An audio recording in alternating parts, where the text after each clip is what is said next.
अस्सलाम वालेकुम दोस्तों, मैं हूं राना अदनान और आप देख रहे हैं मेरा यूट्यूब चैनल। दोस्तों, इस वीडियो में मैं बात करने वाला हूं एक अहम मौजू बटे के मतलब जो अहम रोल है जलाई का उस पर। तो सबसे पहले थोड़ी सी सूरत-ए-हाल जो चल रही है हमारे बटे वाले भाइयों की, तो मैं आप पर थोड़ी वाज़ेह कर देता हूं। कुछ भाई हैं वो सिंगल शंट से पकाई कर रहे हैं, कुछ भाई जो हैं इस अमल में डबल शंट को इस्तेमाल कर रहे हैं, कुछ भाई 9-10 लाइनों पर चला रहे हैं अपनी आग को, कुछ 7-5 पर भी चला रहे हैं। तो मैं भाइयों से इस वीडियो में सिर्फ सिंगल शंट पर ही बात करूंगा। जो भाई सिंगल शंट पर पकाई कर रहे हैं और अगर उनका काम अच्छा है तो उसकी क्या अशकाल है, और इससे ये आपको पता चल जाएगा कि अच्छे काम की क्या शक्ल है। तो फिर आप अपने काम में वही तरीक़ाकार अख्तियार कर सकते हैं, मकसद भी यही है। तो बात करता हूँ, जो भाई सिंगल शंट चला रहे हैं वो औसतन 9 से 10 लाइनें चला लेते हैं, 8 भी चला रहे हैं। सबसे पिछली 2 लाइनें जो हैं वो तकरीबन तैयार रहती हैं और रहनी भी चाहिए। उनका जो फ्लेम है वो ऊपर, इससे आप शंट भी और ब्लोअर की रफ्तार भी और अपने सब कुछ एडजस्ट कर सकते हैं। देखें, जो सबसे पिछली लाइनें हैं 2, उनका फ्लेम बहुत ज़्यादा नीचे नहीं दबाना है, यानी उसमें नरमी हो, नीचे दबाव जो है वो इतना ज़्यादा ना हो अगली लाइनों की निस्बत। यानी जो पुराने बटे में हमारी तैयार लाइन होती थी उसकी आग आपको पता है किस तरह भरा हुआ होता था, गहरा था जिसे आप कहते हैं, और सफ़ेद कलर का। कलर तो खैर वो शंट नज़दीक दूर से थोड़ा डिफरेंस हो सकता है, लेकिन आग में जो है वो गहरा, जिसे आप गाढ़ा कहते हैं, गाढ़ी आग होनी चाहिए, पतली ना हो। अच्छा, इन 2 लाइनों की आपको शक्ल याद हो गई। फिर आगे आ गए 3 लाइनों पर जहाँ हम कोयला फीड करवा रहे हैं।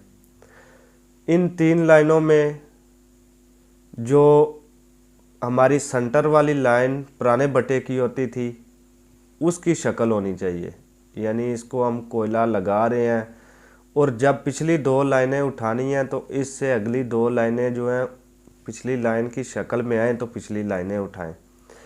तो इन 3 लाइनों में आप फीड करवा रहे हैं, इसकी दबाव होना चाहिए, यानी कि दबाव की जो आपकी फ्लेम है आग का वो इस तरह दबाया जाना चाहिए कि जो सबसे पिछली लाइन है उसमें नरमी हो, उससे अगली जैसे जैसे आपकी लाइनें आगे जा रही हैं तो आपका फ्लेम भी नीचे ज़्यादा जाएगा।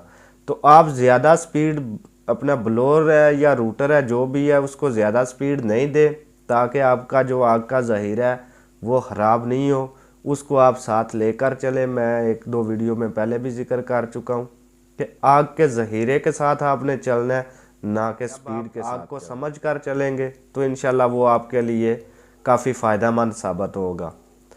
तो बात कर रहा था, उससे 3 अगली लाइनें जो हैं वो पुराने बटे की दरमियानी लाइन की शक्ल होनी चाहिए। अगर आपको वो शक्ल का नहीं पता है तो मैं आपको बता देता हूँ कि उसमें थोड़े कमज़ोरी हो सकती है ता में, लेकिन उसमें अच्छा खासा ता होता है, क्योंकि अगर उसमें अच्छा खासा ता होगा तो कोयला बर्न करेगी।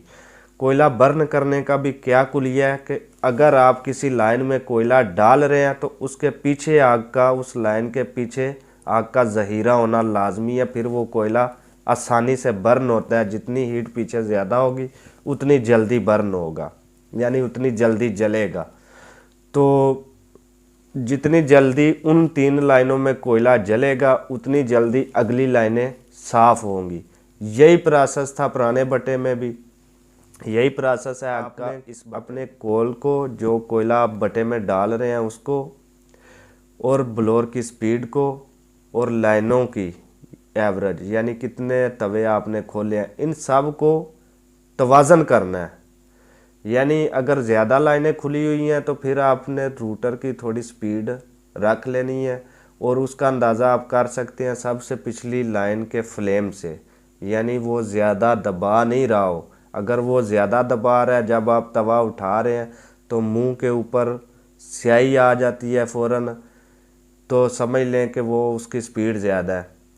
तो वो आप उसकी स्पीड कम कर सकते हैं। ये आपकी एडजस्टमेंट है। इसमें आरपीएम वगैरह का कोई रोल नहीं है कि आप अपने चक्कर चेक कर लें या फिक्स कर लें, इसका कोई किरदार नहीं है। यही आपका आरपीएम है, यही आपको आपकी स्पीड के बारे में आगाह करेगा। जो आपके बटे का ता है, यानी आपके बटे की आग है, वही आपको बताएगी जिस स्पीड से आप चल रहे हैं। यानी आपके जलाई वाले भी फिर स्पीड से ही चले।